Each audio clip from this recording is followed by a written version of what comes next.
Hello everyone, and welcome back to another Essential Album video. We're now on week 32, and this week we're taking a look at Parallel Lines by Blondie, first released September 8th, 1978. Some notable tracks on this album include Heart of Glass, Hanging on the Telephone, Sunday Girl, and One Way or Another. And this is, in my opinion, by far Blondie's best album. They put out a ton of great ones. But I think like this is the one where I think they kind of really hit their stride, and the album like right before this also really good. One after this very good as well. But in my opinion, Parallel Lines is just the top of the top for them. Like I said, like iconic tracks already, like Heart of Glass and Hanging on the Telephone. We'll get to the track list in a little bit. But yeah, absolutely love this album and listened to it again recently. And then also kind of went on a somewhat small Blondie binge recently because at a local store I found this Blondie Picture This Live album. I think this was released in 1998 and it was to commemorate, I think it was EMI's 100th anniversary. So there's a bunch of these essential albums put out, but I found this one at a local shop. And this is basically, if you can take a look at the track list there, you might not be able to see it, but it's a live performance or two live performances. I think from 1978 and 1979. Yeah, let me see here. Maybe it was 1980 as well.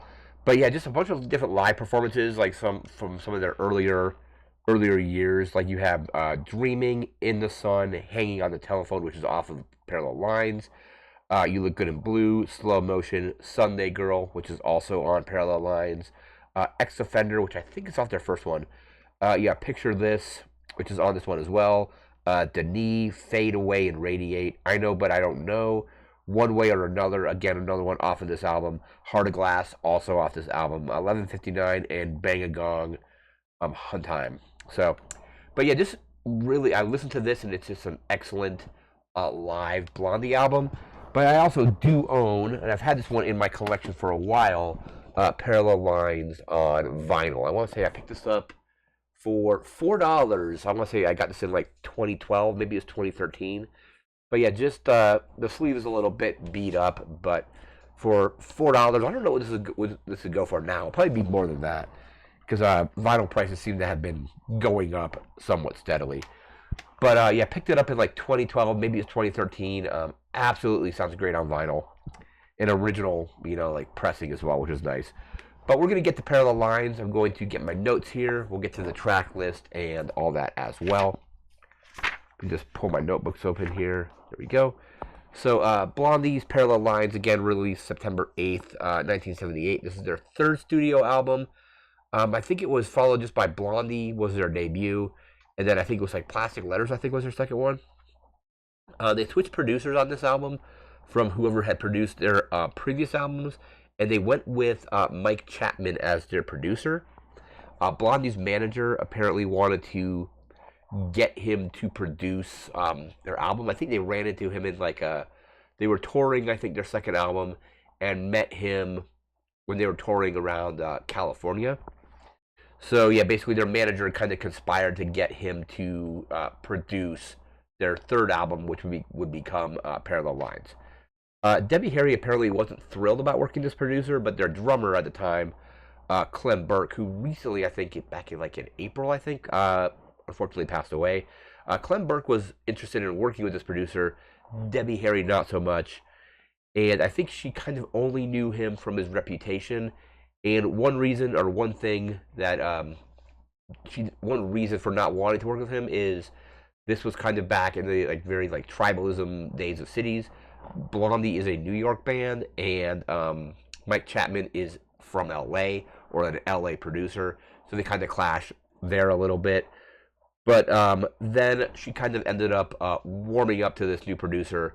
I think he had heard some rough cuts of. Let me actually just bring up the list because I had them written down.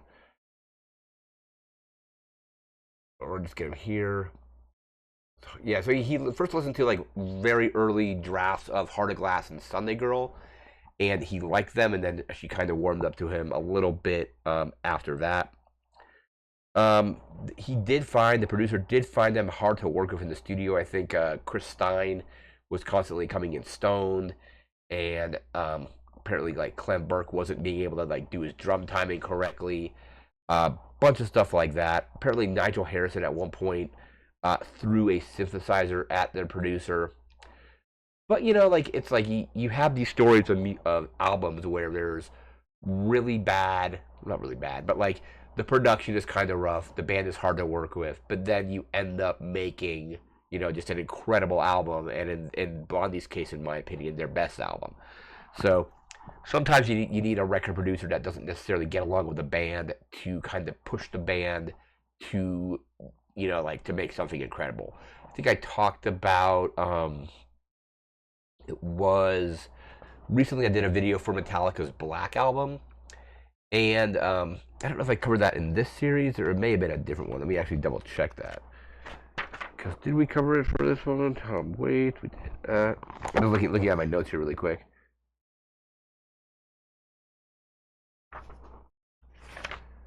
Oh yeah, so we did the Black album on this one some weeks back, and it was a new producer that hadn't produced with Metallica before that, and ended up producing one of their best albums with the Black album.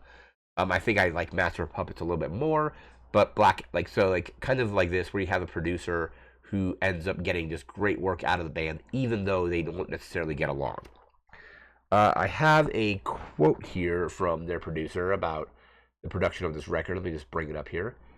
This is from Mike Chapman. It says, quote, "The Blondies were tough in the studio, real tough. None of them liked each other except Chris and Debbie, and there was so much animosity. They were really, really juvenile in their approach to life. A classic New York underground rock band, and they didn't give an F about anything. They just wanted to have fun and didn't want to work too hard getting it." So, kind of like just kind of parallel or going back to what I was saying about them being kind of hard work, at least for him. This album, we're done with the notes now. We're going to get to our reviews here, and it's basically just like critically, universally acclaimed album. Let me just see here. So All Music has it at a 5 out of 5. Blender, 5 out of 5. Chris Styles Record Guide, I think from the Village Voice. An A. Encyclopedia of Popular Music has it at a 4 out of 5. Entertainment Weekly has it at a B. A 9.7 out of 10 from Pitchfork. That's pretty impressive for them. Q with a 4 out of 5. 4.5 out of 5 from Rolling Stone. Also 4.5 out of 5 from the Rolling Stone Album Guide. Slant has it at a 4.5 out of 5, and Spin Alternative Record Guide has it at a 10 out of 10. And it's not a long album. It's like maybe like 40 minutes, so it's like, again, perfect length for these kinds of albums. And let me see here. So now we have our track listing. So we said roughly 40 minutes, comes in with 12 tracks. Track 1 is Hanging on the Telephone. That's actually a cover by The Nerves. One of my favorite tracks on the album. And I don't know if it's my favorite. I think probably Heart of Glass might be my favorite. Heart of Glass is just iconic, but Hanging on the Telephone is easily in my, I think, like Blondie, like top 5. If I did like pick like 5 Blondie songs, I think that song is in there somewhere. Track 2 is One Way or Another. That's another classic from them. Track 3 is Picture This. That's also a classic. Track 4 is Fade Away and Radiate. Track 5 is Pretty Baby. Track 6 is I Know But I Don't Know. And then track 7 is 11:59. Track 8 is Will Anything Happen.